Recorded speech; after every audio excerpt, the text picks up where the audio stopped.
literary person, intellectually, rarely and invariably sound person.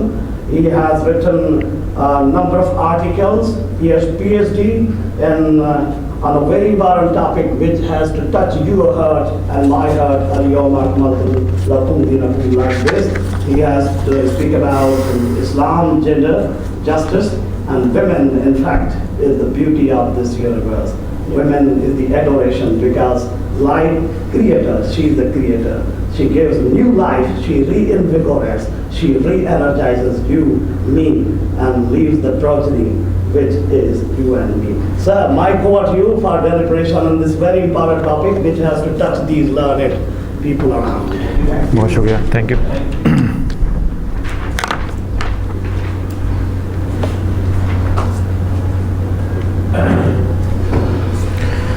सही, बिस्मिल्लाहिर्रहमानिर्रहीम।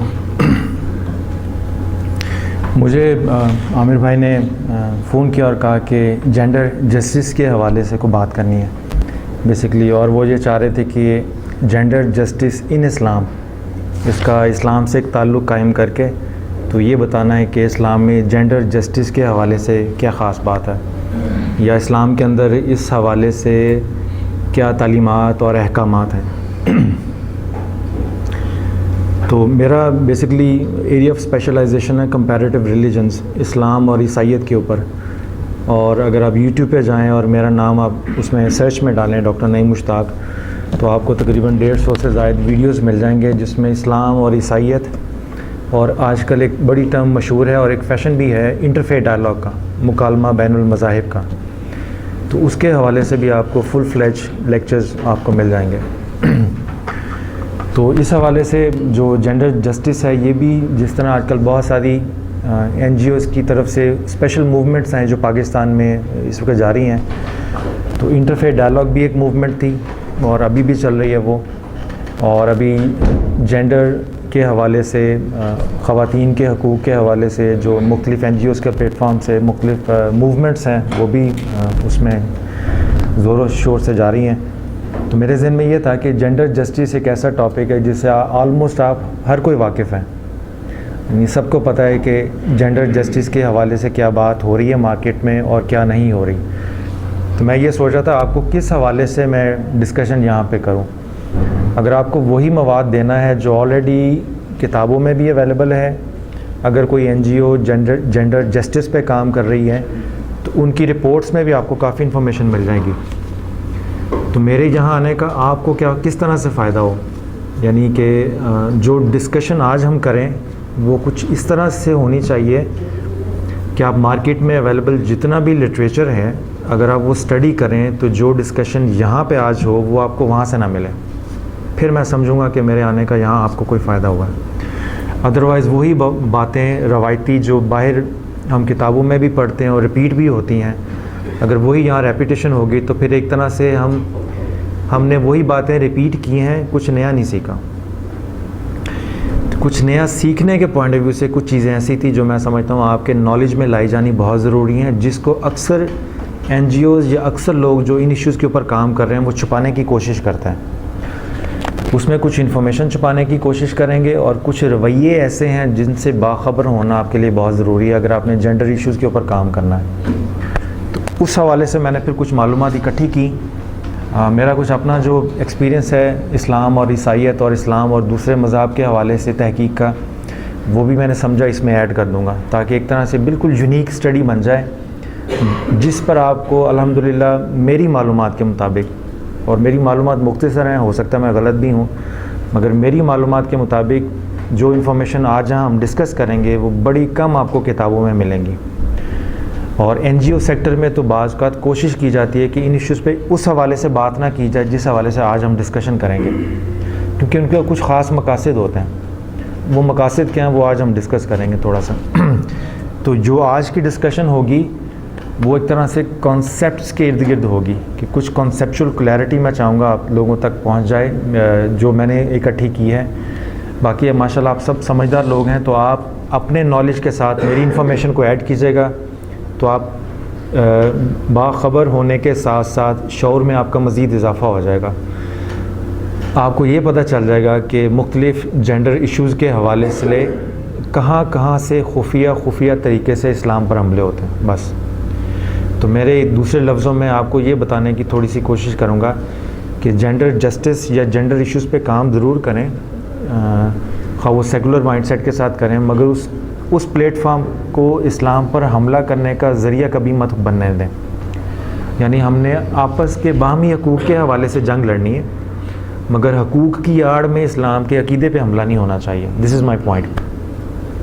अब ये किस तरह से हो रहा है और किस तरह से लोग कोशिश करते हैं, बस इस पे थोड़ी सी क्लैरिटी मैं दे दूंगा। कुछ मैं सजेशन दे दूंगा फर्दर स्टडी के लिए, क्योंकि 1-1.5 घंटे की स्टडी में वो चीज़ें पॉसिबल नहीं होंगी।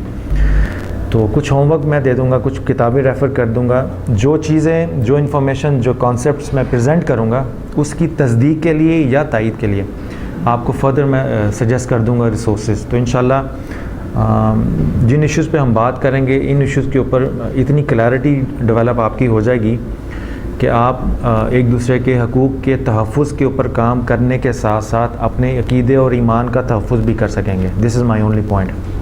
तो उस हवाले से है। अब अगर जेंडर जस्टिस का लफ्ज़ जो है, 2-3 चीज़ें याद रखने वाली हैं। ये जो लफ्ज़ है जेंडर जस्टिस, ये इस्लामी इस्तिलाह नहीं है, ये मगरबी इस्तिलाह है, और ये वहाँ से यहाँ तक आई है। तो वहाँ पर इसका पस मंज़र क्या था बेसिकली।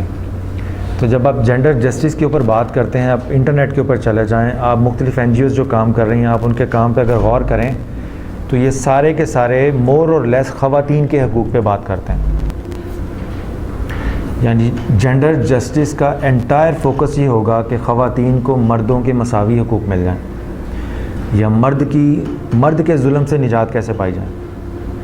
ये सारा जेंडर जस्टिस का सारा लुबे लुबाब है। अब मेरा नुक्ता नज़र ये है कि जेंडर जस्टिस के अंदर ये माना और मफ़हूम ये आया कहाँ से है, थोड़ा सा उसके ऊपर रोशनी डालनी है। आप ये देखिएगा कि अगर आप मगरिब में चले जाएं, जहाँ से ये इस्तिलाह डेवलप हुई है, जहाँ से ये मूवमेंट डेवलप हुई है, तो ये 90s में मूवमेंट डेवलप हुई है, जहाँ पर औरतों को औरत इंसान होने के एतबार से, शहरी होने के एतबार से और लीगल टर्म्स में एक फ़र्द होने के एतबार से मुकाम दिलाने के लिए जो जद्दोजहद शुरू की गई थी। तो जेंडर जस्टिस का जो टॉपिक है उस जद्दोजहद का एक हिस्सा है बेसिकली। अब मगरबी माशरे में औरत जो मज़लूम ठहरी, जिस पर बेशुमार जुल्म हुए, मगरबी माशरे में वो सब कुछ औरत के साथ क्यों हुआ, जब आप उस क्यों हुआ की तारीख़ में जाते हैं तो फिर आपको पता चलेगा कि इस्लाम का जो तहफ़्फ़ुज़ है औरत को वो किस माना में है। क्योंकि जब आप कंपैरेटिव पर्सपेक्टिव में जाएंगे तो फिर आपको पता चलेगा कि इस्लाम ने औरत को जो हकूक़ दिए हैं वो मगरबी हकूक़ से किस तरह से मुनफरद हैं और नुमायाँ इम्तियाज़ी हैसियत किस तरह से रखते हैं। मगरबी जो मुआशरा है ये फ़िलोसॉफ़िकल या इंटेलेक्चुअल उसके ऊपर एक तो ग्रिप है, और दूसरा इसके अंदर औरत के मुकाम को डिफ़ाइन करने में उनके यहाँ मज़हब का बहुत रोल था। और जब हम मज़हब की बात करते हैं, यहाँ पे जितनी भी NGOs पाकिस्तान में आपको मिलेगी, जब वो जेंडर जस्टिस पे बात करती हैं तो आप एक चीज़ नोट करेंगे उनके रवैये में कि वो अक्सर व बेशतर मज़हब बेज़ार हैं। वो किसी न किसी हवाले से इस्लामी फ़िक़्ह को तनकीद का निशाना बनाएंगी कि इस्लाम के इस हुक्म से औरत मज़लूम रही है या जुल्म का शिकार रही है। यानी वो फ़िक़्ह का वो हुक्म या इस्लामी अक़ीदे का वो मामला जो मर्दों ने अपनाया और औरत पर जुल्म डालने शुरू कर दिए, तो ले दे के कहीं ना कहीं उसका ताल्लुक़ इस्लाम की शरीयत से या इस्लामी अक़ीदे से जोड़ने की कोशिश करेंगे। मेरा सवाल ये है कि ये रवैया पहले से क्यों मौजूद है। यानी पहले से आपने क्यों डिसाइड किया हुआ है कि औरत की मज़लूमियत का हमारे माशरे में इस्लाम से ताल्लुक़ है। आप प्रॉब्लम को एनालाइज़ करें, हो सकता है प्रॉब्लम रवैयों में हो, हुक्म में ना हो। एक हुक्म है, आप उसको अच्छे तरीके से भी इम्प्लीमेंट कर सकते हैं, आप इसको जुल्म के तरीके से भी इम्प्लीमेंट कर सकते हैं। तो इम्प्लीमेंटेशन में प्रॉब्लम हो सकती है, हुक्म में तो नहीं हो सकती। तो हमारे यहाँ प्रॉब्लम को एनालाइज़ करने की बजाय उसका ताल्लुक़ इस्लाम से जोड़ के तो ये समझाया जाता है कि मगरब की तरक्की का राज चूँकि मज़हब से छुटकारा पा लेने में था, तो इसी तरह अगर हम पाकिस्तान में तरक्की चाहते हैं, ख़वातीन को डेवलप करना चाहते हैं, तो उसका वाहिद ज़रिया होगा कि हम यहाँ भी मज़हब से छुटकारा पा लें। ये एक बुनियादी रवैया है जो मैंने अक्सर NGOs में या पाकिस्तान में अक्सर जेंडर इश्यूज़ के ऊपर काम करने वालों में देखा है। एक्सेप्शंस होते हैं हर जगह, अच्छे लोग भी काम कर रहे हैं, मगर ये मजमूई तौर पे मैंने देखा कि ये रवैया ज़्यादा गालिब है।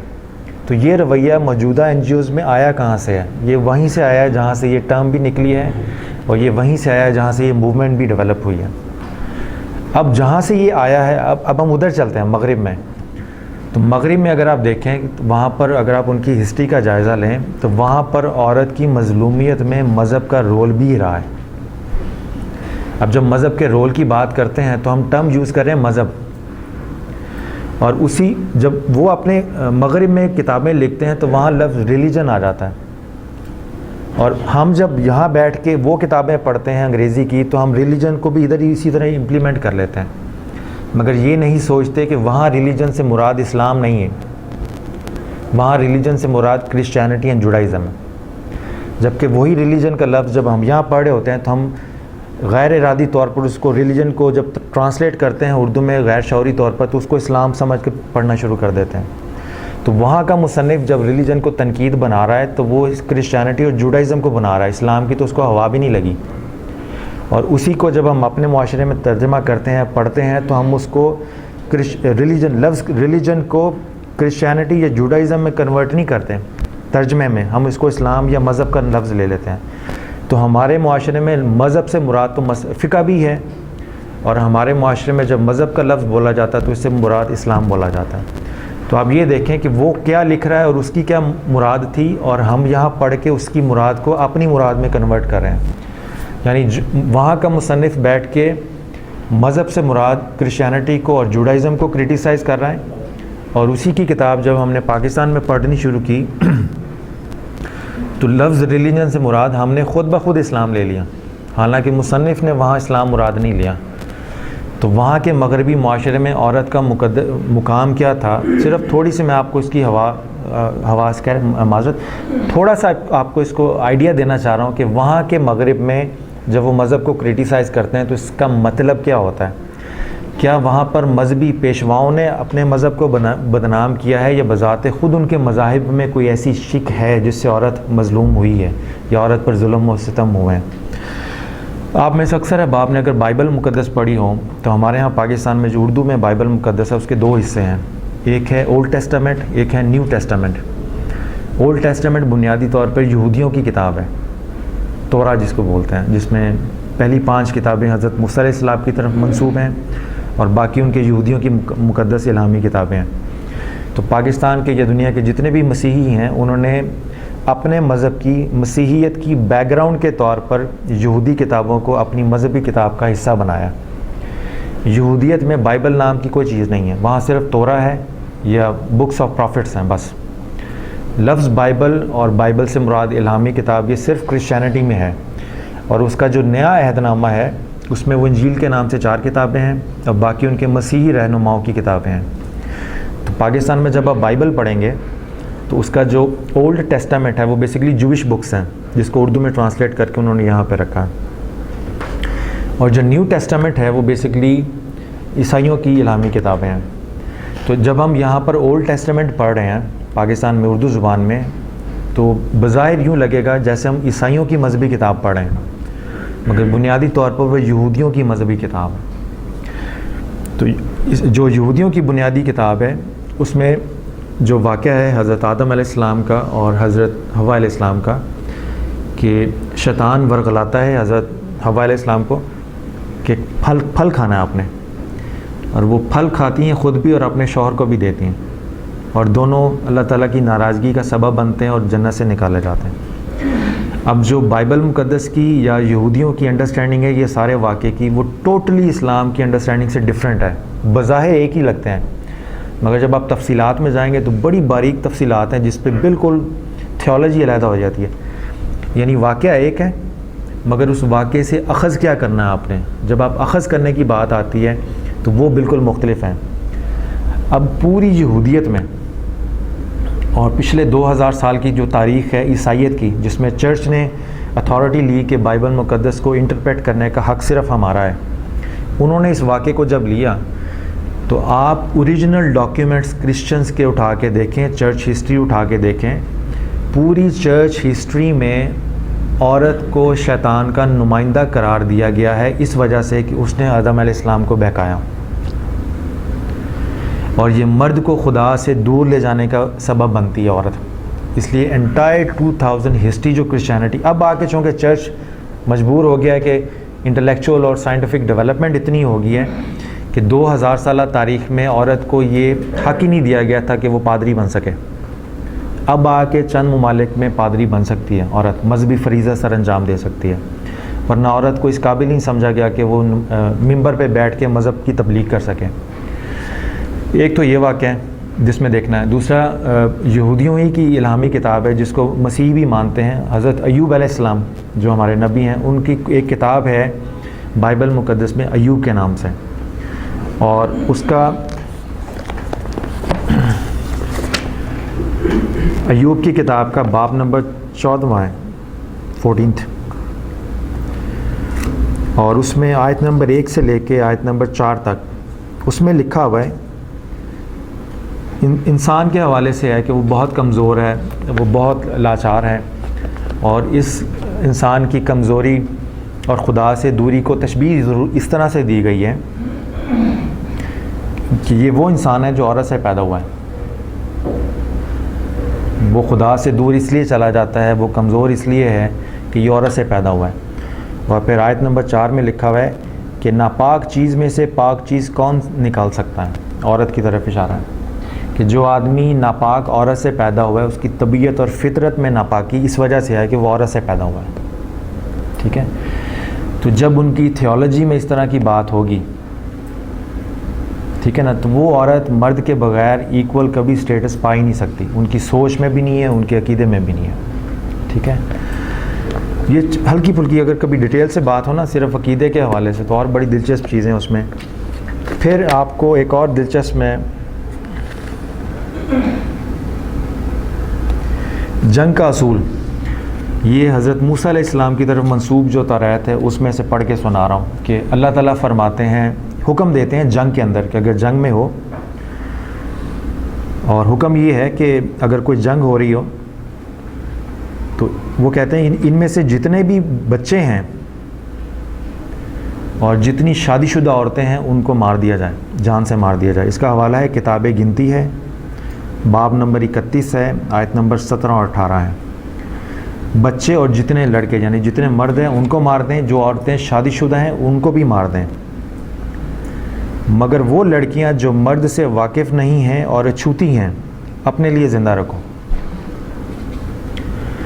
यानी ये हालत हुक्म में खुदा मोमिनीन को, हज़रत मूसा अलैहिस्सलाम की जो फ़ौज है उसको हुक्म दिया जा रहा है कि जिन औरतों की शादी होगी उनको हालत जंग में मार दिया जाए, बच्चों को मार दिया जाए, मर्दों को मार दिया जाए, सिर्फ़ कुंवारी औरतों को अपने लिए ज़िंदा रखा। तो जब शरीयत में इस तरह के हुक्म होंगे तो तबीयत में भी फिर फ़र्क तो आ जाएगा।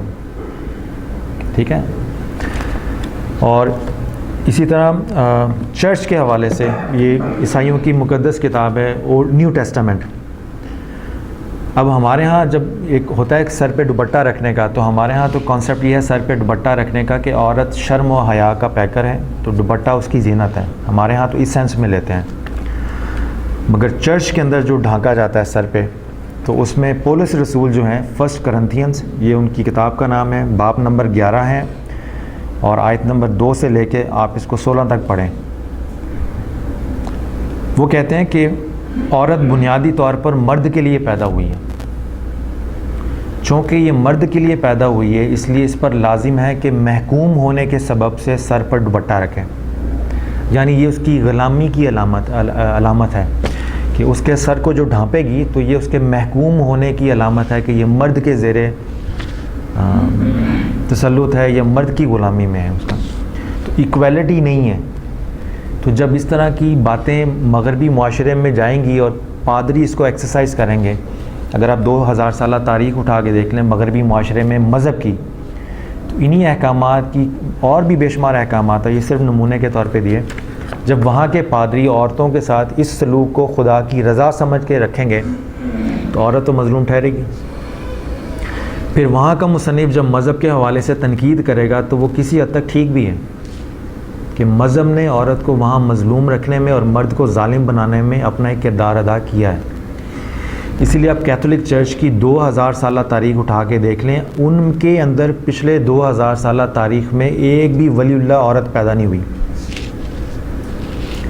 अब आके कुछ लोगों को उन्होंने 700-800 साल बाद आके उन्होंने डिक्लेयर कर दिया कि ये वलीउल्लाह थी, मगर अपने ज़माने में जब उस वक़्त भी पोप हुआ करता था, कभी वलीउल्लाह औरत को समझा नहीं गया कि ये वलीउल्लाह हो भी सकती है। 2000 साल तारीख में ईसाई अकीदे के मुताबिक औरत नबी नहीं हो सकती, इसी वजह से कि वो अपनी ज़ात में कमतर है, अपने मुकाम में कमतर है। खादमा का है और कुछ नहीं है, बस खादमा का है, मज़हब की खिदमत करें बस, मगर उसको खिदमत के इवज़ में विलायत का दर्जा कभी नहीं मिल सकता, बस ये फ़र्क है। वो जितनी भी आलमगीर खिदमत करते रहे वो वली कभी नहीं हो सकते। अभी तो नन्स देखते हैं ना, जो आप हिस्ट्री में देखते चले आए, तो कभी नहीं मिलेगा आपको इस तरह। ये मैं सिर्फ आपको टिप्स दे रहा हूँ, अगर आप इनकी तस्दीक करना चाहें तो ऑनलाइन भी पढ़ सकते हैं किताबें, चर्च हिस्ट्री में भी किताबें पढ़ सकते हैं, जिनको आज वली डिक्लेयर किया गया है। चर्च नन को ढक के रखने में क्या लॉजिक है? जी, नन को ढक के रखने में क्या लॉजिक है? वही बता रहा हूँ ना आपको, जो उनकी मजहबी किताबों में है कि महकूमियत की अलामत है। शर्म और हया यानी वो तो है ही है, मगर ये जो ढकना है ये बकौल इनकी किताबों के कि ये महकूमियत की। जी मैं उधर भी आऊँगा उस पर। मैं अभी आपको सिर्फ बैकग्राउंड ये बता रहा हूँ कि जहाँ से जेंडर जस्टिस का टॉपिक चला है वो किस वजह से चला है। हमने उन वजूहात को इधर इम्प्लीमेंट नहीं करना, क्योंकि हमारे यहाँ वो वजूहात एग्जिस्ट नहीं करती।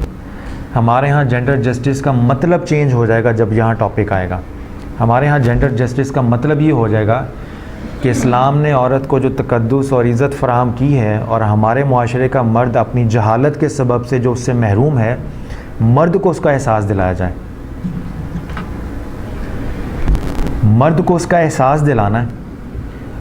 ये एहसास उधर भी था, मगर उसके एहसास को उसके मज़हब ने ख़त्म किया है, जबकि इसके एहसास के तहफ़्फ़ुज़ का ज़िम्मेदार मज़हब है, जो अपनी माशरती रस्म व रवाज की जहालत के सबब से वो इस्लाम को पीछे और रस्म व रवाज को इस्लाम समझकर औरत पर जुल्म और ये मामलात करता है। तो हमारे यहाँ जेंडर जस्टिस का जब टॉपिक आएगा तो माना मफ़हूम बदल जाएंगे, बस ये फ़र्क है। मेरा पॉइंट आपको हिस्ट्री में थोड़ा सा ले जाने का ये था कि जो लोग जेंडर जस्टिस वहाँ से पढ़ के आते हैं, वो गैर शौरी तौर पर उन वजूहात को इस्लाम के खाते में डाल के यहाँ भी लोगों से यही कहते हैं कि मज़हब को दूर रखो। यहाँ जो इज़्ज़त इस्लाम ने मज़हब को औरत को दी है, वो उस जेंडर जस्टिस के नाम पर औरत को घर से निकाल कर, यानी पर्दा समझते हैं कि ये मज़हब की एक समझ लीजिए जबर है मज़हब का। अगर कोई औरत पर्दे के बगैर मुआशरे में चलना चाहती है, ठीक है, और पर्दे को अपनी तरक्की की राह में रुकावट समझती है, मिसाल के तौर पे, तो ये नहीं कहा जा सकता कि जी इस्लाम ने जो पर्दे का हुक्म दिया, चूँकि वो पर्दे की वजह से तरक्की नहीं कर पा रही। बेशुमार ऐसी ख़वातीन हैं जो पर्दे के साथ भी तरक्की के मनाजिल तय की हैं। तरक्की में पर्दा हायल नहीं है, तरक्की में सोच हायल है। बाज़ ऐसी बापर्दा ख़वातीन भी हैं जो तरक्की नहीं कर पाती ज़िंदगी में। मुराद ये है कि तरक्की, ज़िंदगी में तरक्की हासिल करने के लिए मगरबी माशरे की औरत जहाँ पर अपनी बाज़ इज़्ज़त से भी हाथ धो बैठती है, और उसने जहाँ पे आज़ादी क्लेम की तो अपनी बहुत सारी सहूलतों से भी महरूम हो गई जो इस्लाम ने और इस्लामी माशरे ने औरत को दी थी। उसका ज़िक्र हम थोड़ा सा आगे चल के करेंगे। मेरा नुक्ता नज़र सिर्फ ये था कि जब आप जेंडर जस्टिस की डिस्कशन में इन्वॉल्व हों तो सिर्फ ये ज़हन में रखिए कि कहीं आप जेंडर जस्टिस की प्रमोशन के लिए उनकी गलतफहमी में मुब्तला हो के अपने मुआशरे और अपने मज़हब का बेड़ा गर्क ना करें। This is my only point. इसलिए मैं आपको थोड़ा सा हिस्ट्री के हवाले से कह रहा हूँ कि वो भी देख लीजिएगा। और पूरी एंटायर क्रिश्चियन हिस्ट्री में औरत को शैतान का आला कार समझा गया। इसीलिए अक्सर आप देखते होंगे कि वो जो उनके तज़किए नफ्स के लिए औरत से परहेज़ करते रहे अक्सर लोग कि ये शैतान की नुमाइंदा है, शैतान की आला कार है, ठीक है ना। जबकि इस्लाम में तज़किए नफ्स शादी के साथ भी हो सकता है, कि हमारे यहाँ तज़किए नफ्स का मतलब कुछ और है। अपनी ज़ात पर या अपने जिस्म पर अज़ियत तज़किए नफ्स नहीं है, बल्कि उन सारी सुन्नतों को हज़रत सल्लल्लाहु अलैहि वसल्लम की पूरा करके भी तज़किए नफ्स हो सकता है। हमारे यहाँ ये इसका कॉन्सेप्ट है। ठीक है जी। ये थोड़ा सा हल्का सा मैंने इसको आपको टच किया है।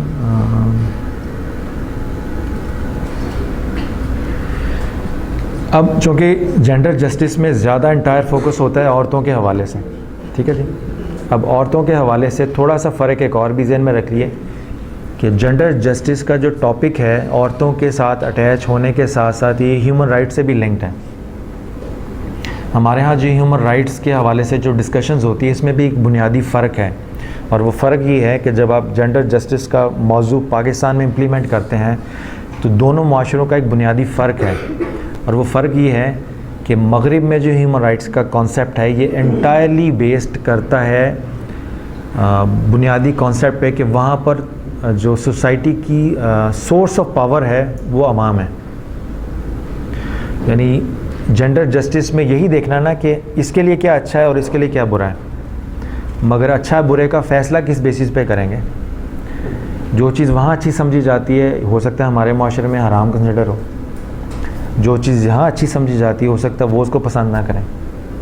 मिसाल के तौर पे वहाँ पर जब आप मिलते हैं तो हाथ में लाना एक बुनियादी अखलाकी ज़िम्मेदारी समझी जाती है ख़वातीन से भी, और यहाँ जब आप हमारे माशरे में आ जाएंगे तो यहाँ पर हाथ में लाना ख़वातीन से ज़रा अखलाकी तौर पर मायूब समझा जाता है। तो आपने देखा माशरों के बदलने से अच्छाई बुराई के कॉन्सेप्ट भी में भी फ़र्क पड़ता है। तो जेंडर जस्टिस का जो टॉपिक है चूँकि ह्यूमन राइट्स से लिंक्ड है तो ये चीज़ ज़हन में रखिएगा कि ख़वातीन के लिए क्या अच्छा है और मर्द के लिए क्या अच्छा है। ये अच्छाई अच्छा डिसाइड करने से पहले ये डिसाइड कर लें कि आपने अच्छे बुरे की समझ कहाँ से लेनी है बेसिकली कॉन्सेप्ट में, और उसका ये होगा कि मगरबी मुआशरे में अच्छाई बुराई का मयार अवाम के ऊपर है। यानी हम जिन्स परस्ती ये कुछ साल 40-50 साल पहले जाएं तो बज़ाते ख़ुद उनके मुआशरों में हराम समझी जाती थी, बुरा फेल समझा जाता था। अब अवाम का शऊर इतना बुलंद हो गया और उन्होंने मिलजुल के डिसाइड कर लिया कि जो चीज़ हमारे यहाँ सदियों से हराम चली आ रही थी अब हम इसको हलाल का दर्जा दे देते हैं। अब वही होमोसेक्सुअलिटी हम जिन्स परस्ती अमेरिका में और बाकी कई ममालिक में जायज़ भी है, बल्कि वहाँ शादियाँ भी होती हैं, उनको लीगल प्रोटेक्शन भी मिल गई है।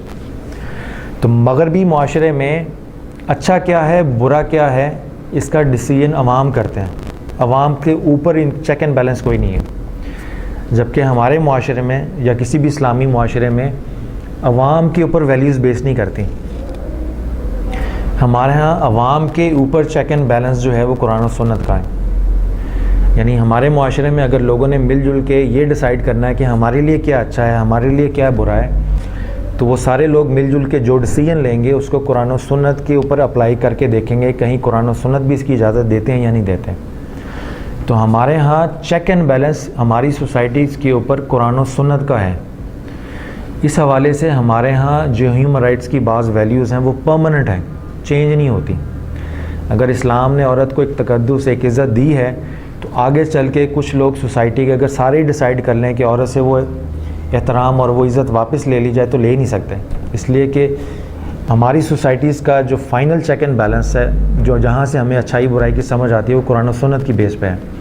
और अवाम अगर सारे भी मुत्तफ़िक हो जाए तो कुरान और सुन्नत के किसी हुक्म को बातिल नहीं कर सकते। मगर उनके यहाँ चूँकि मज़हब की सिचुएशन में और भी बहुत सारी चीज़ें हैं तो उनके यहाँ मजबूरी ये है कि वो सवाए अवाम के उनके अलावा और कोई सोर्स ऑफ डायरेक्शन या गाइडेंस नहीं है कि कहाँ से लें। इसलिए कि उनके यहाँ प्रोटेस्टेंट अगर आप प्रोटेस्टेंट क्रिश्चियन से पूछेंगे उनकी बाइबल डिफरेंट है, अगर आप कैथोलिक्स की बात करेंगे उनकी बाइबल डिफरेंट है, और फिर उनके यहाँ इतने भी मजहबी हवाले से फ़िरके हैं कि मुमकिन नहीं है उनके लिए वो यूनिटी कायम रखना। तो इसलिए हमारे यहाँ जो जेंडर जस्टिस का जो टॉपिक है या जो ह्यूमन राइट्स के हवाले से ख़वातीन के हवाले से बात होती है, हमारे यहाँ कुछ वैल्यूज़ डे वन से डिफ़ाइन हो गई हुई हैं। और उनकी सबसे अच्छी मिसाल अगर आप सबसे जेंडर जस्टिस के ऊपर अगर आपने सबसे अच्छी जो इस्लामी नुक्ता नज़र से अगर स्टडी करनी है तो मैं रिकमेंड करूँगा कि आप सूरह निसा पढ़ें शुरू से आखिर तक। ख़वातीन के हकूक़ के हवाले से स्कॉलर्स ने कहा है कि दो चीज़ें हैं, अगर आपके घर में बेटा पैदा हो और उसकी तरबियत करें तो उसे सूरह आल इमरान की तालीम दें, और घर में अगर बेटी पैदा हो तो उसको सूरह निसा की तालीम दें।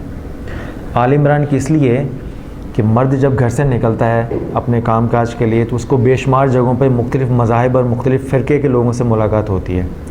तो अगर आप सूरह आल इमरान का बुनियादी मिजाज देखें तो अक़ीदे के तहफ़्फ़ुज़ पे है, और अगर आप सूरह निसा का बुनियादी मिजाज देखें तो शर्म व हया के तक़द्दुस और उसके तहफ़्फ़ुज़ के ऊपर फोकस है सूरह निसा का सारा। तो ये अगर आप देखें सूरह निसा में से ही मैंने सोचा था कि जेंडर जस्टिस के हवाले से आपको कोई ऐसी आयत दे दूं जो उसके सोर्स के तौर पे आप यूज़ कर सकें या फर्दर स्टडी कर सकें। तो ये सूरह निसा की आयत है, आयत नंबर है 32 32।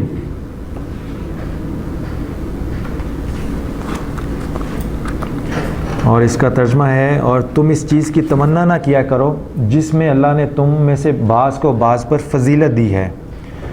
मर्दों के लिए इसमें से हिस्सा है जो उन्होंने कमाया, और औरतों के लिए इसमें से हिस्सा है जो उन्होंने कमाया, और अल्लाह से इसका फ़ज़ल मांगा करो, बेशक अल्लाह हर चीज़ को खूब जानने वाला है। तो ये जो औरतों और मर्दों के दरमियान बाहमी इक्वालिटी है और बाहमी ये कह लीजिए इसको फजीलत के बायस हैं, तो उसमें दोनों इक्वल हैं। मर्दों को जो अल्लाह ताला ने अता फ़रमाया वो उनका उसमें से हिस्सा है, जो औरतों को अता फ़रमाया उसमें से उसका हिस्सा है। और इस आयत को इकनॉमिकल स्टेबिलिटी के लिए भी यूज़ करते हैं कि औरत अगर अपना खुद जॉब करती है तो वो पाबंद नहीं है शरीयत की रूह से कि हस्बैंड को अपनी कमाई या सैलरी में से कुछ हिस्सा दें, जबकि हस्बैंड अज़रुब शरिया पाबंद है कि अपनी सैलरी में से अपने औरतों के अखराजात सेपरेट करें। तो जो औरतें इक्वालिटी मांगती हैं मगरिब के नुक्ता नज़र से, वो तो फिर इक्वल हो जाएगा कि अपनी सैलरी से भी हस्बैंड को दें। तो बाज़ का इक्वालिटी में अदल और एहसान में भी फ़र्क है। मगरिब का जो कॉन्सेप्ट है जेंडर जस्टिस का या ह्यूमन राइट्स का, उसमें एहसान का कॉन्सेप्ट नहीं है, वहाँ पे सिर्फ अदल और इंसाफ का कॉन्सेप्ट है। इस्लाम ने ह्यूमन राइट के कॉन्सेप्ट में एहसान का कॉन्सेप्ट भी डाल दिया कि जो आपके फ़राइज़ में शामिल हैं या जो आपके हकूक़ में शामिल हैं, अगर आप किसी की उल्फत और मोहब्बत के लिए, अपनी बीवी के लिए, अपनी बेटी के लिए, अपनी वालदा के लिए, अपनी बहन भाइयों के लिए उनकी मोहब्बत में अपने हकूक़ से दस्तबरदार हो जाते हैं तो मगरबी कॉन्सेप्ट में ये वायलेशन ऑफ राइट्स होगी, मगर इस्लामिक कॉन्सेप्ट में ये एहसान कंसिडर होगा। ये बड़े बुनियादी फ़र्क हैं। इसलिए अक्सर मेरा जो इंटरफेथ डायलॉग पे वास्ता पड़ता है मुख्तलिफ़ NGOs के रिप्रेजेंटेटिव से, मैं उनसे अक्सर ये कहता हूँ कि आप जो चीज़ वहाँ से पढ़ के आए हैं उसको हम यहाँ के माहौल के मुताबिक मॉडिफाई तो करें। इसी वजह से अक्सर अच्छे कॉन्सेप्ट जो मगरिब की मूवमेंट की शक्ल में पाकिस्तान में आए हैं वो अक्सर मजहबी तबके के रिएक्शन की वजह से रिजेक्ट हो जाते हैं। उसमें दो वजूहात हैं, एक तो जो साहब मगरबी कॉन्सेप्ट सीख के आए हैं उनको आगे प्रेजेंट करने की तमीज़ नहीं, और दूसरा बाज़ हमारे मजहबी जो तबका है उसने अंग्रेज़ी ज़ुबान से नावाकिफ़ होने की बुनियाद पर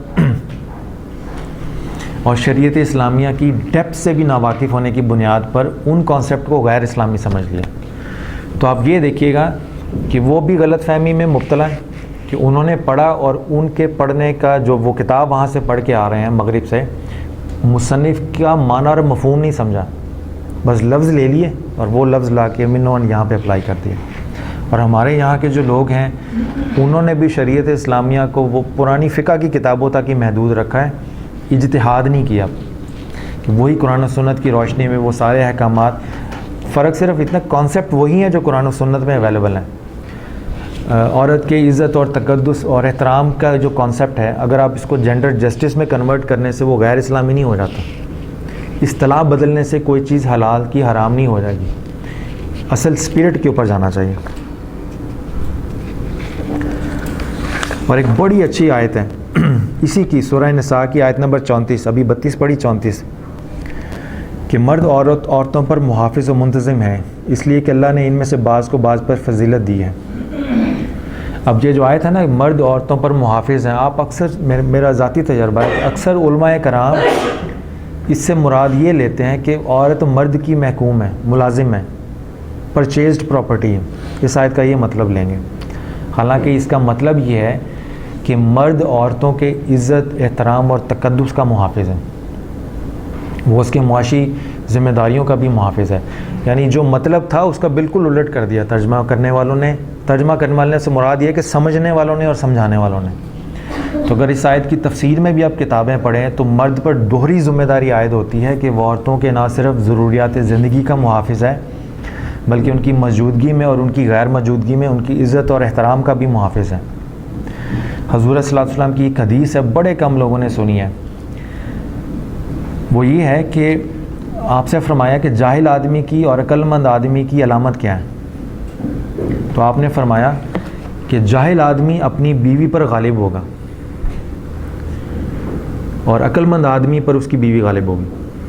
तो वजह ये उलमा करम बयान फरमाते हैं जी, जाहिल आदमी अपनी बीवी पर गालिब होगा और अक्लमंद आदमी अपनी बीवी के साथ मिल के या उसके ताबे होगा। मुराद ये है कि अक्लमंद आदमी जब अपनी बीवी को इज़्ज़त और एहतराम देगा और उसकी बात ध्यान से सुनेगा तो ज़िंदगी के अक्सर मामलात में औरत की राय दुरुस्त होती है।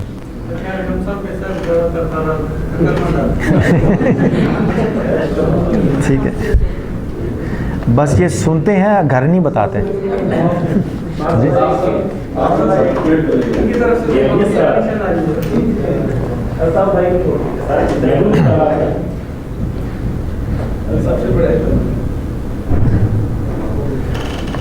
और इसी आयत में 34 में लिखा हुआ है कि अच्छी बीवियों की अलामत भी बताई हुई है कि अपने शौहरों की गैर मौजूदगी में उसकी इज़्ज़त और एहतराम का, अपनी इज़्ज़त का भी मुहाफ़िज़ होती हैं और अतात शार होती हैं शौहरों की, यानी कि खिदमत करने वाली। मुराद ये है कि शादी एक ऐसा बंधन है या मियाँ बीवी का मिलाप एक ऐसा बंधन है, ये बाहमी इज़्ज़त और एहतराम के बगैर चल नहीं सकता।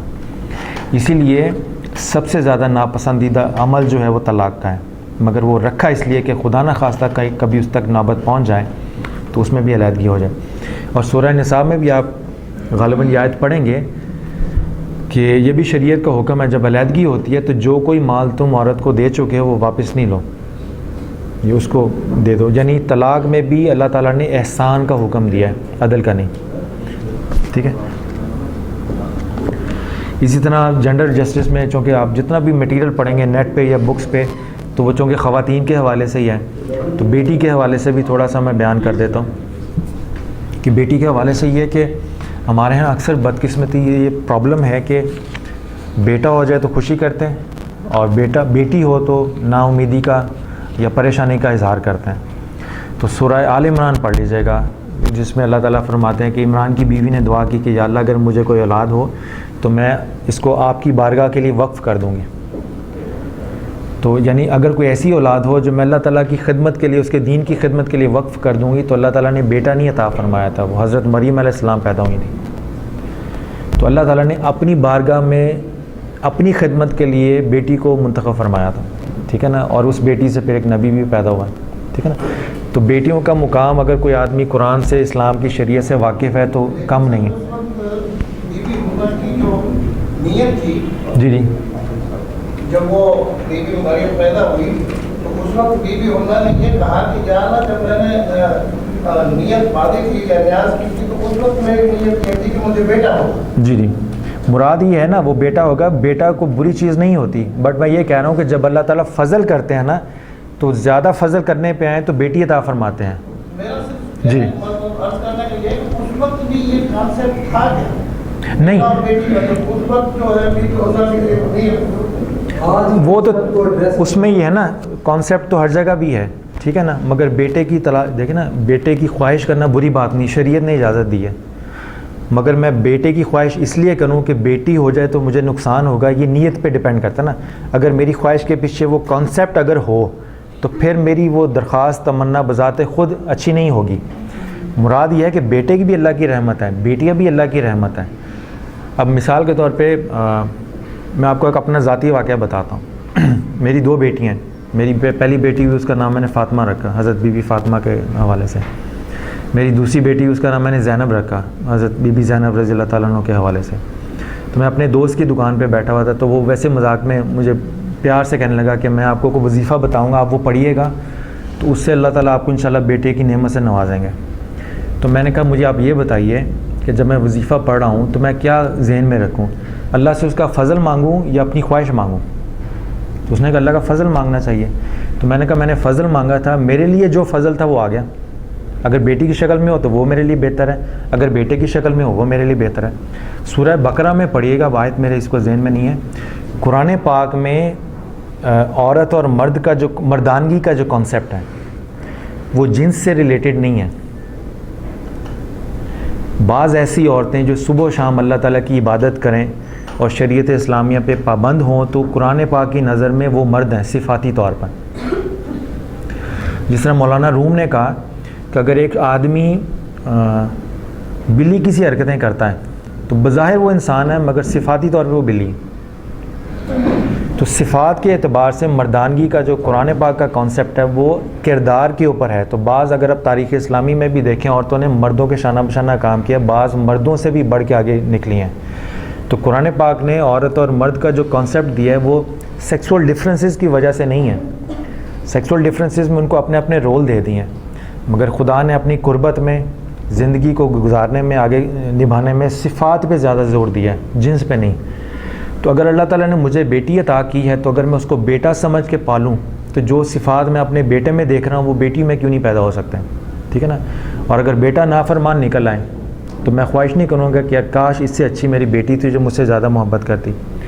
और दूसरा कि हज़ूर सल्लल्लाहु अलैहि वसल्लम ने फरमाया था कि जो शख्स चाहता है रोज़े क़यामत मेरे साथ इन 2 उंगलियों की तरह मेरे साथ खड़ा हो तो वो उसके लिए होगा कि जिसको अल्लाह ताला ने 2 बेटियां अता फरमाई और उसने उसकी अच्छी परवरिश की। तो जन्नत में दाखिले का जो मयार है वो सिर्फ बेटे की परवरिश करने पे नहीं है, वो बेटियों के हवाले से भी उतना ही है ज़्यादा, ठीक है। इसमें बड़ी अच्छी किताब है, ये दारुल नूर इस्लामाबाद की है, प्रोफेसर डॉक्टर फजल इलाही की है, बेटी की अजमत। इसमें कुरान और सुन्नत के हवाले से बड़े बड़े अच्छे दलाइल हैं और जो भी इसको पढ़ना चाहें। और कई मुकामात पर कुरान पाक ने जब बेटे और बेटियों का जिक्र आया है तो तरतीब में बेटियों का जिक्र पहले किया। ये डॉक्टर फजल इलाही की है, मकतबा कुदूसिया रहमान मार्केट, ये आपको वहाँ से मिल जाएगी। बेटी की शान और अज़मत, ये कुरान पाक के हवाले से है, बड़ी शानदार किताब है। और कुरान पाक की आयत के हवाले से है कि बेटी की पैदाइश पर अफसोस करना ये काफिरों की सिफ़ात में से कुरान पाक ने बयान किया, ये कुफ़ार की सिफ़ात में से है। और ये भी है कि अगर किसी शख्स ने अपने बेटियों की तरबियत अच्छी की तो रोज़े क़यामत अगर वो आदमी गुनाहगार होगा तो उसकी बेटियां दोज़ख और उसके दरमियान एक यानी हायल हो जाएंगी और बेटियां अल्लाह ताला से दरख्वास्त करके अपने गुनाहगार बाप को जन्नत में ले जाएंगी। तो फोकस वही है ना, हमारे यहाँ मेल डोमिनेंट सोसाइटी है, हमने हर चीज़ को मर्द के तसल्लुत में दे दिया, मगर उसके रिएक्शन में ये फिर ख़वातीन की मूवमेंट आई है जो मगरिब से भी आई है और हमारे यहाँ भी है। फ़र्क सिर्फ इतना मैं ये कहना चाह रहा हूँ कि ख़वातीन उस मूवमेंट का हिस्सा इस्लामी तालीमात को समझ कर बने। वहाँ पर रिएक्शन ख़वातीन की तरफ से आया जो बाज़ का गैर फितरी भी हैं। तो यहाँ की जो ख़वातीन जेंडर जस्टिस में अपने हकूक़ की बात करती हैं वो अपने मुकाम और मर्तबे को अपने मज़हब की रोशनी में ख़ुद परखें, समझें और मर्द के साथ ज़िंदगी निभाने की तैयारी करें। यानी जिस तरह मर्दों की तरफ से बाज़ मूवमेंट ऐसी हैं कि औरत उनकी महकूम है, ग़ुलाम है, तो रिएक्शन में ये भी आया कि हम आपकी महकूम और ग़ुलाम नहीं है बल्कि हम आपसे छुटकारा पानी चाहती हैं। इसलिए बेशुमार NGOs की मैंने ख़ुद ये तजर्बा किया है, ऑब्ज़र्व किया है कि तलाक़ याफ्ता होना भी फ़ख्र की बात समझी जाती है कि जैसे ही मर्द की ग़ुलामी से छुटकारा पा लिया और सारी उम्र हम आप इंडिपेंडेंटली काम करेंगे। तो मर्द की छुटकारा यानी उस रिएक्शन का ये उल्टा रिएक्शन हुआ है। तो जेंडर जस्टिस में ख़वातीन के हकूक़ का मतलब मेरे नज़दीक ये होगा कि वो मर्द को उसका मुकाम दें जो जायज़ मुकाम है, अपना जायज़ मुकाम उसके सामने रखें और मिलजुल के इक्वालिटी के साथ काम करना चाहें। इसीलिए इस्लाम की पूरी तारीख़ में हज़रत राबिया बसरी हैं, वलीउल्लाह हैं, ठीक है, बेशुमार अम्बिया अलैहिस्सलाम के हवाले से अगर आप देखें उनकी जो बीवी हज़रत मूसा अलैहिस्सलाम की बीवी देख लें। एक उर्दू में किताब है, मैं ला नहीं सका, अरबी में तो उसको उर्दू तर्जमा हुआ है। जितने अम्बिया अलैहिस्सलाम की अज़वाज हैं, उनकी जो बीवियां हैं, उनके ऊपर वो किताब है कि हर नबी के मिशन को कंप्लीट करने में उनकी बीवी का कितना इनपुट और रोल था। और आप देखें तो मनसब नबूवत और मनसब रिसालत को कैरी ऑन करने में हर नबी की बीवी ने उतना ही रोल प्ले किया। तो इस्लाम के अंदर जो जेंडर जस्टिस का कॉन्सेप्ट है ये कंपेनियनशिप के ऊपर बेस करता है कि मर्द और औरत मिलजुल के अपने मुकाम को पहचाने। और मगरिब में जो है एंटायर जो फोकस है जेंडर जस्टिस डिबेट के अंदर वो राइट्स के ऊपर है कि हमारे हकूक़ वायलेट ना हो, हम उस पे ऊपर काम करें। मगर इस्लाम के अंदर जो एंटायर कॉन्सेप्ट है ह्यूमन राइट्स का भी और जेंडर जस्टिस का भी, वो राइट्स के ऊपर नहीं है, वो रिस्पॉन्सिबिलिटीज़ के ऊपर है। और इस्लाम ने ये खूबी की है कि आपका जो फ़र्ज़ है वो मेरा हक़ बना दिया और मेरा जो हक़ है वो आपका फ़र्ज़ बन गया। यानी आप मेरे अपने हकूक़ पे फोकस करने के बजाय अगर आप अपने फ़राइज़ पर फोकस करें, क्या आपका फ़र्ज़ क्या है करना, तो जब आप अपने फ़राइज़ पूरे कर रहे होंगे तो ऑटोमेटिकली वो मेरे चूँकि हकूक़ होंगे तो मेरे हकूक़ मुझे मिलना शुरू हो जाएंगे। जब हम अपने हकूक़ पर फोकस करेंगे तो झगड़ा पैदा होगा, हम डिमांड करेंगे कि हमारे हकूक़ पहले किया जाए, इसी से कॉन्फ्लिक्ट होता है। तो जब हर आदमी, ख्वाह मर्द है या औरत, अगर अपने फ़राइज़ पर तवज्जो दे तो हर आदमी दूसरे से नज़र हटा के अपने फ़राइज़ पर नज़र रखेगा तो मेरा फ़र्ज़ उसका हक़ बन चुका होगा। तो जैसे मैं अपने फ़राइज़ को पूरा करूँगी तो उसका हक़ ऑटोमेटिकली अदा हो जाएगा। तो एक बेसिकली अप्रोच का या परसेप्शन का फ़र्क है उसमें। इसी तरह बच्चों के हवाले से देख लिया जाएगा जेंडर जस्टिस में, और उसमें भी ये है कि अच्छे नाम का इंतखाब हो, ये इम्पॉर्टेंट है।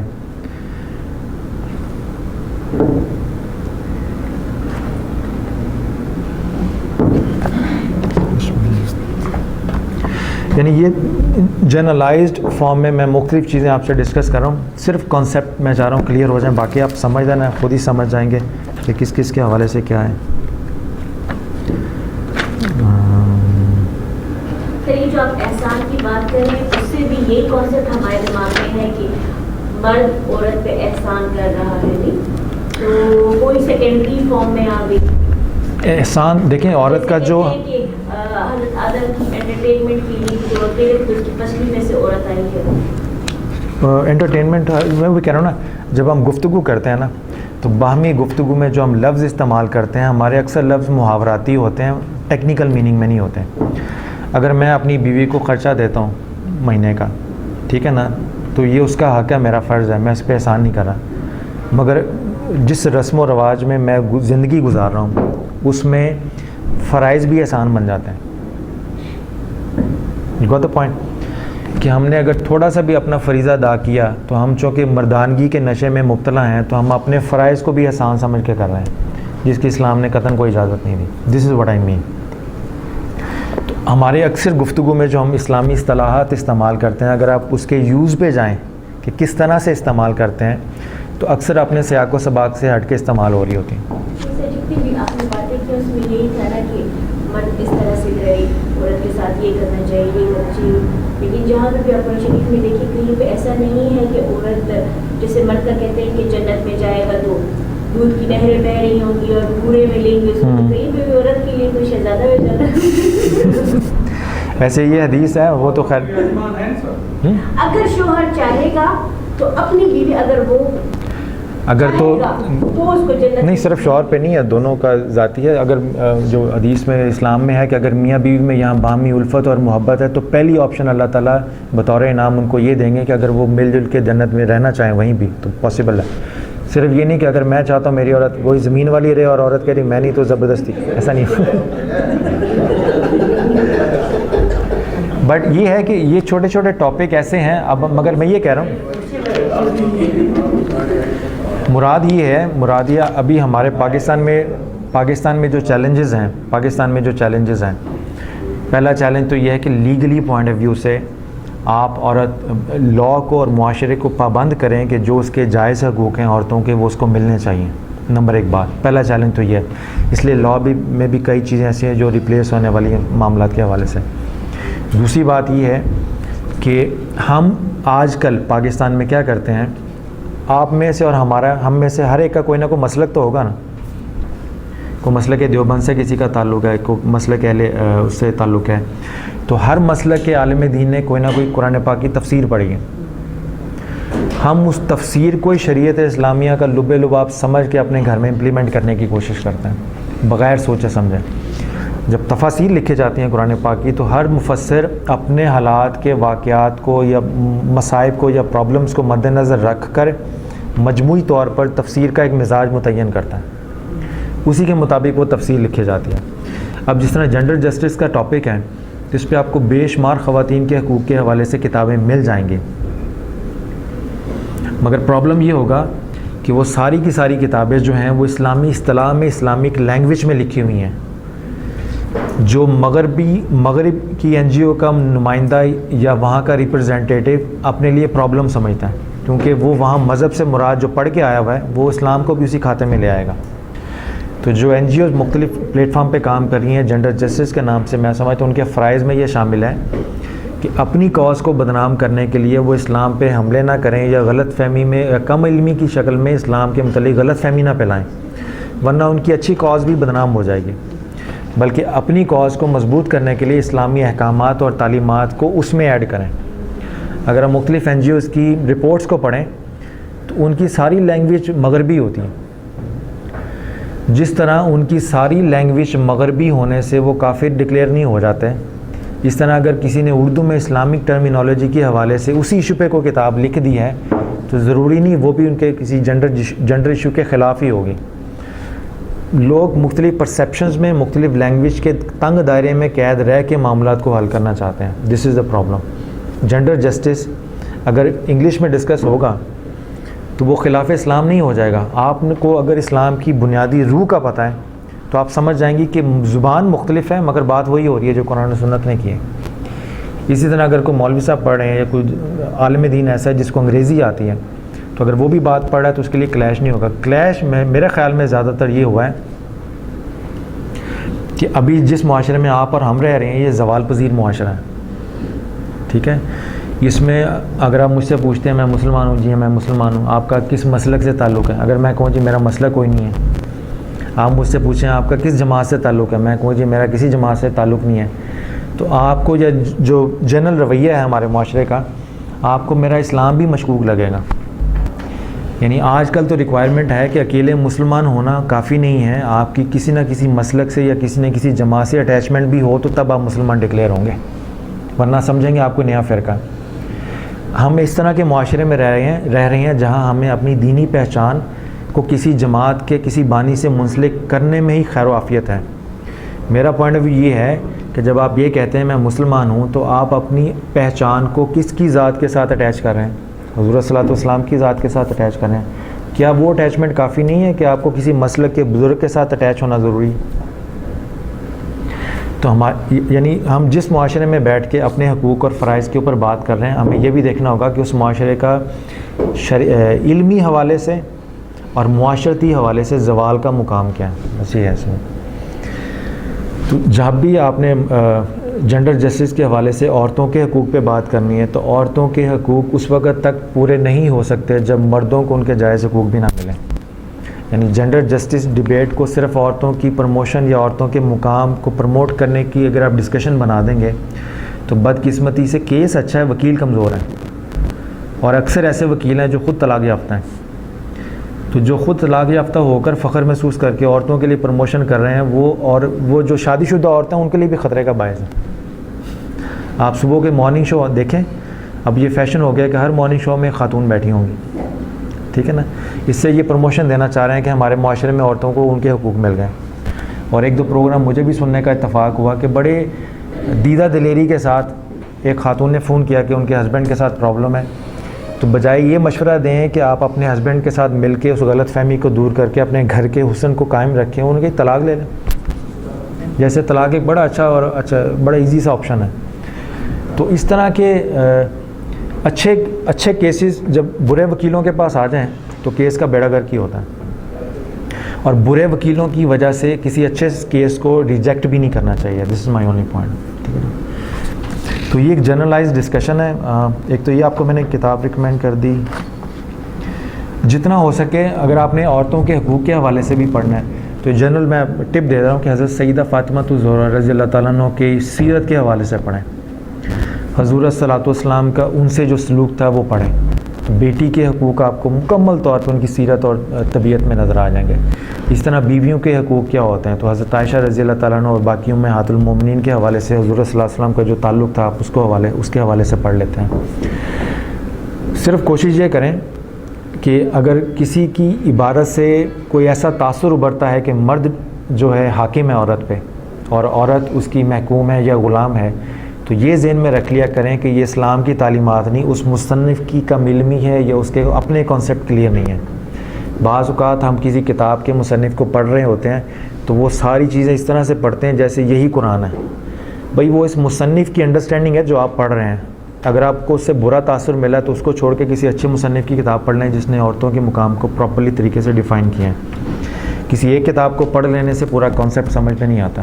हम जब कंपैरेटिव रिलीजन करते हैं या किताब पढ़ते हैं इस्लाम के हवाले से, तो कोशिश करते हैं एक टॉपिक पे कम से कम नहीं तो 300-400 किताबें ज़रूर पढ़ें, ताकि 300-400 लोगों का जो पढ़े लिखे लोग हैं कंपैरेटिवली, जिनको बात लिख कर समझाने का तरीका आता है, उनकी राय से मुत्तफ़िक ज़रूर हो जाएं।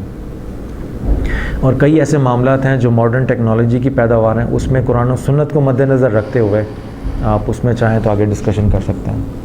तो इसको मैं कंक्लूड इस तरह से करूँगा कि शरई हवाले से मर्द और औरत में कोई फ़र्क नहीं है। जिस तरह मर्द भी वलायत के आला मुकाम तक पहुँच सकता है, इस तरह औरत भी पहुँच सकती है। कोई इसमें ये नहीं है कि वो औरत है इसलिए शरई लिहाज से वो वली नहीं हो सकती, या शरई लिहाज से उसका वो मुकाम और मर्तबा नहीं हो सकता जो किसी मर्द का हो सकता है। मर्दों में सबसे जो बड़ी ज़ात है विलायत के हवाले से जो नोन है वो शेख अब्दुल कादिर जिलानी की है, ज़ुर गौस पाक भी जिनको हम कहते हैं। मगर आप उनकी सीरत में भी पढ़ें, उनको गौस बनाने में या शेख अब्दुल कादिर जिलानी बनाने में उनकी वालदा का बहुत बड़ा हाथ था। ठीक है ना। तो अगर मर्द भी चाहता है कि विलायत के आला मुकाम पर फायज़ हो तो औरत के बगैर ये मुमकिन नहीं है।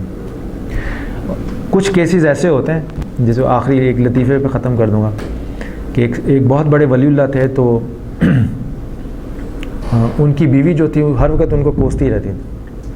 ठीक है, ये मर्दों को भी टिप दे रहा हूँ, अगर आप विलायत के मुकाम पे तेज़ी से मराहिल तय करना चाहें तो वो हर वक्त उनका ताना सुनते रहते, हर वक्त उनकी वो नुक्स सुनते रहते। तो एक दिन बड़े गुस्से में आए, तो उन्होंने कहा अच्छा इसको मैं अपनी विलायत का कुछ करिश्मा दिखाता हूँ। तो घर के ऊपर से गुजरे हवा में उड़ते हुए, तो शाम को आए उसी तरह अपने आम आदमी के भेस में। तो और उस औरत ने कहा एक तो आप हैं ना किसी काम के ना काज के, मेरी शादी होगी, मेरा नसीब फूटा। एक वो अल्लाह का वली था जो आज हमारे घर के ऊपर से गुजरता उड़ता हुआ गुजरा था। तो उन्होंने बड़े फ़ख्र से कहा कि भाई वो मैं ही तो था। तो औरत ने कहा अच्छा इसलिए टेढ़े टेढ़े से होके उड़ रहे थे।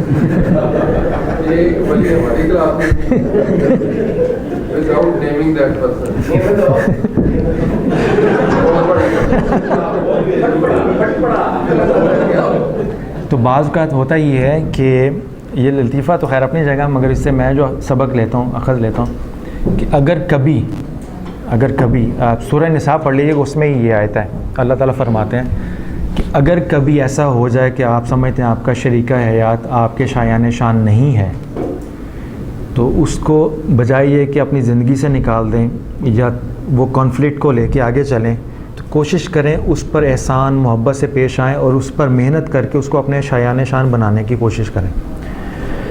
यानी बाज़ औक़ात एक इंसान की विलायत, तकवा, तहारत, उसका मयार उसका शरीका हयात होता है। अल्लाह ताला उसको एक आजमाइश में या एक इम्तिहान में मुब्तला करके उसके दर्जात बुलंद करता है। और ये ज़रूरी नहीं मर्द के साथ भी हो, बाज़ औरतों के साथ नालायक मर्द अटैच हो जाएँ तो उस औरत के लिए इम्तिहान है कि उसके दर्जात और उसकी तरक्की। कई ऐसे केसेस हैं। तो बाज़ का यानी इस्लाम के अंदर तो ये है कि अगर कोई मिसमैच हो जाए तो पहली कोशिश तो ये होनी चाहिए कि जितने तरीके इस्लाम ने बताए हैं प्यार और मोहब्बत से डील करने के, उनको अपना कर एक दूसरे को एक दूसरे के करीब ला के और साथ में इकट्ठे ग्रो करने की तालीम दी जाए। क्योंकि शादी सिर्फ ये बंधन नहीं होता कि आप शादीशुदा हो गए, बच्चे हो गए। मर्द चूँकि मार्केट में होता है तो उसकी स्किल्स, नॉलेज और कॉन्सेप्ट्स कंटिन्यूसली अपडेट होते रहते हैं। तो अगर औरत के साथ अच्छी अंडरस्टैंडिंग हो भी तो एक मेंटल गैप क्रिएट हो जाता है। तो अच्छा मर्द ये होगा कि अपने जो मार्केट में ख़ुद जब अपडेट हो रहा है तो ये एहसास ये रखे कि ये औरत घर में मुझे सपोर्ट करती है, बच्चों का ख्याल रखती है, इसके घर में मुझे सुकून देने से मैं इस काबिल हूँ कि मार्केट में अपना फुल फोकस और कंसंट्रेशन अटैच कर सकूँ। तो वो मर्द उसी मोहब्बत और प्यार से अपना नॉलेज, अपना स्किल्स, अपना एटीट्यूड अपनी बीवी को मुंतकिल करे ताकि इंटेलेक्चुअली दोनों ग्रो करते जाएँ। गैप अगर है तो रहे, नो प्रॉब्लम, मगर वो गैप इस वजह से है कि औरत सेक्रीफाइस कर रही है। मर्द इसलिए आगे चला गया कि औरत की सपोर्ट उसकी बैक पे है, तो उस गैप को वो अपना ये औरत की एक मेहरबानी, उसका एहसान भी समझ सकता है। तो मामलात को चलाना हो या आगे लेके चलना हो, उसके बेशुमार अच्छे तरीके हैं। इट डिपेंड्स कि आप मामलात को किस तरह से लेके चलते हैं, ठीक है। तो ये कंक्लूजन है। अगर कोई सवाल है, 1-2 मिनट हैं तो हम कुछ हवाले भी दिए आपने चंद किताबों के, तो मतलब 2 बेटियों को अगर अच्छे तरीके से उनकी निगहदाश्त की जाए, बल्कि मैंने तो कुछ जगह पे सुना है कि वाजिब भी हो जाती है जन्नत अगर अच्छी तरीके से उनकी निगहदाश्त और सारा कुछ इस्लामिक और ये सारा कुछ। अगर यूनाइटेड ने ऐसा कोई मसला गॉड फॉरबिड कोई बात दूसरे तरफ चले जाए, whether he is responsible for the act of his daughter or नहीं इधर क्लियर करें, मैं समझा नहीं थोड़ा। अगर दोबारा सवाल रिपीट करें। करने में इनाम मिलेगा जी जी, अगर कोई ट्रैक हो तो जो उसका नुकसान या उसकी सजा भी उस बाप के हिस्से में आएगी। वो तरबियत में देखें, जब देखें एक ख़ास वक्त होता है जब तक शरीयत अप्लाई नहीं होती बच्चे पे, ठीक है ना। उसके बाद शरीयत अप्लाई हो जाती है ख़ास एज के बाद, फिर उसके बाद इंसान अपने अमाल का ख़ुद मुकल्लिफ़ हो जाता है, ठीक है ना। वालिदैन की तरबियत का बेहतरीन पहलू ये होगा कि जब तक उस पर शरीयत नाफिज नहीं होती उस वक्त तक कड़ी निगाह रखें, मगर उस कड़ी निगाह में रखें किस चीज़ को नज़र में। तो इमाम गज़ाली ने फरमाया कि जब तक बच्चे पे शरीयत नाफिज नहीं होती उसको शरीयत सिखाने से पहले तमीज़ और तहज़ीब सिखाएं। जब तमीज़दार बच्चा शरीयत सीखेगा ना तो वो अच्छी बेटी या अच्छा बेटा बनेगा या अच्छा आलिम दीन बनेगा। और बदतमीज़ बच्चा या बेटी जब वो शरीयत सीखेगी तो फिर उसका वही हाल करेगा, अपनी आकबत भी ख़राब और शरीयत भी उसका ख़राब। तो मेरा ख़्याल जहाँ तक है कि अल्लाह ताला आजमाइश से बचाए। अगर बाप एक ख़ास अरसे के बाद नहीं ज़िंदा रहता या अपने कामकाज में बहुत ज़िंदा रहता है, माँ के बुरे असरात बच्चे पे पड़ते हैं, तो बाप के लिए वो अजियत भी सज़ा है, मगर उसके अपने, मैं समझता हूँ अपने दर्जात, उसके अपने फ़जीलतें हैं। कुछ चीज़ें आजमाइश का हिस्सा बनती हैं। अगर बच्ची की कुछ चीज़ें ख़राब हैं जवानी में तो उसका सज़ा बाप को नहीं मिलेगी, क्योंकि उसका अपना अमल नहीं है। किसी के अमल की सज़ा किसी को नहीं अल्लाह ताला देता। एक स्पीकर ने हमें ये भी बताया कि हमने शायद एक ट्रीटी साइन किया है जिसमें वो चाइल्ड लेबर और उस वाली जिसमें हमने ये भी कहा है ट्रीटी साइन करते हुए कि बच्चे को अपने हाल पे छोड़ो, जब वो एक लिमिट पे पहुंच जाए तो उसको ये ऑप्शन दे दो कि आप मुसलमान हैं, आप क्रिश्चियन हैं या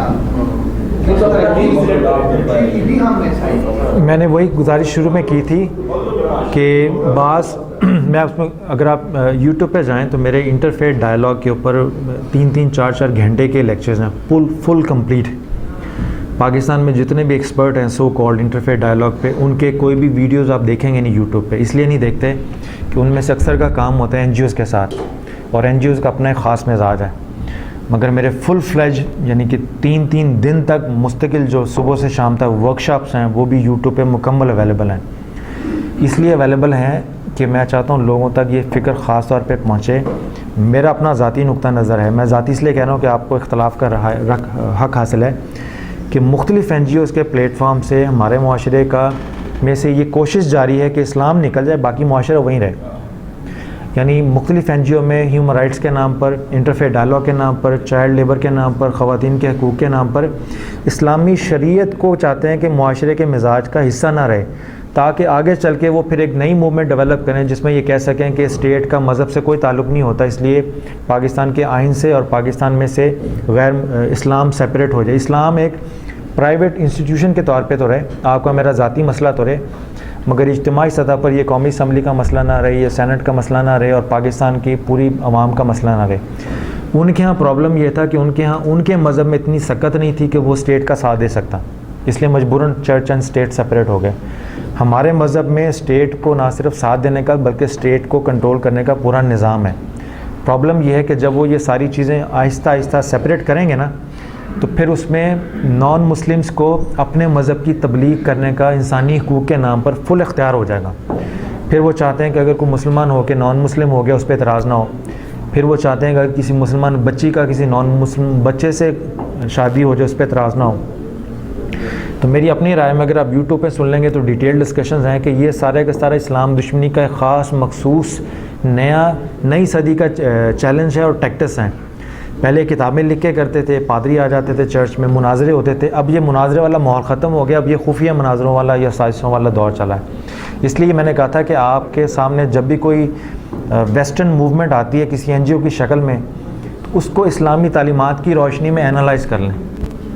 सिंपल है। थैंक्स गॉड आज आपका लेक्चर हमने लिया, अदरवाइज हमारे माइंड में ये था कि out of these 6 days we are completely going against शरिया एंड जितने हम सुनते रहे हमारा जहन ये डेवलप हुआ था आउट ऑफ दीज 6 days।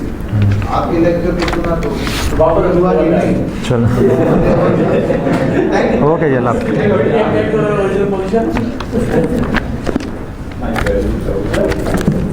ठीक है, बंद करना।